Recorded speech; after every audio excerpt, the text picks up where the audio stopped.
रहीम यार खान पुलिस की जेर हिरासत मुलजिम की हलाकत का मुकदमा दर्ज हो गया। मुकदमा मुलजिम सलाहुद्दीन के वालिद की मुद्दईयत में दर्ज हुआ।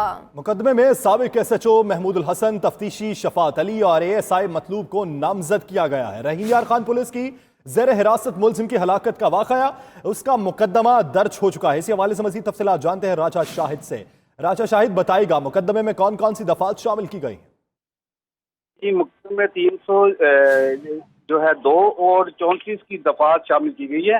ये कत्ल का मुकदमा है जिसमें 3 पुलिस एहलकार जो है नामजद की गई है। इसमें साबिक SHO महमूदुल हसन जो A डिवीजन में तैनात थे, इसके अलावा एक सब इंस्पेक्टर है, मतलूब ASI है, इसमें शामिल है।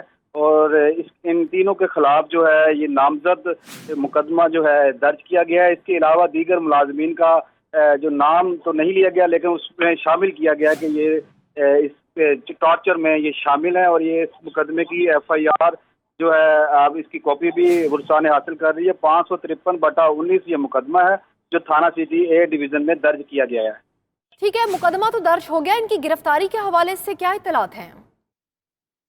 जी बिल्कुल, अभी जो मुकदमा दर्ज हुआ है गिरफ्तारी के हवाले से गुरसा ने जो है जो मोहम्मद अफजल जो सलाहुद्दीन का वालिद है, इसने अपील की है कि इन्हें गिरफ्तार किया जाए। लेकिन पुलिस ने अभी तक, क्योंकि ये इनके पेटी भाई हैं, अभी तक गिरफ्तारी का जो है बिल्कुल मामला जो है अभी ठप है। इस हवाले से मजीद जब मीडिया से ये बात हुई है, उन्होंने यही कहा है कि इनकी गिरफ्तारी भी अमल में लाई जाएगी। लेकिन अभी फिलहाल ये थाने से तमाम लोग जो है साइड पर हैं। लेकिन इस वक्त जो मुतलका SHO है जो नया अभी तैनात हुआ है, इनसे हमारी बात हुई तो इन्होंने ये कहा कि गिरफ्तारी भी यकीनी बनाई जाएगी और इसके अलावा मेरिट पर तफ्तीश होगी और पुलिस आला हुकाम जिसमें SP शामिल है, इसकी जो है मुकम्मल इंक्वायरी करेंगे और इंसाफ जो है इसको जिनका वालिद है इनको मुहैया किया जाएगा। बिल्कुल ठीक है।